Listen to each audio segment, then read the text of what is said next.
Ito isang uri ng pandakake na napakaganda sa balat para pag ginagawang oil, kahit yan ay hilaw, bayuhin at ikiskis sa problema sa balat ay pantapal.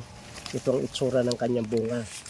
Hindi lahat ay may mga bunga na malalaki, pero ito ay variety na ang kanyang kuwan ay maliliit. Para naman siyang baga. Ang kanyang bunga ay parang baga. Tingnan niyo. Parang baga na. Hindi siya parang kidney, pero siya ay parang baga. Dalawa din. Pag siya bumunga ay lagi din laman yung kan ay dalawa din. Ang kanyang pan magkadikit din. Yung puno ng dalawang bunga ay magkadikit din. Yung isang klase ng pandakake ay kahit maliit pa, malaki yung kanyang bunga. Yan ay parehong madagta. Ako'y nakakita ng malaking puno ito. Ang gandang tingnan pagka bumubunga na talagang namumula sa taas.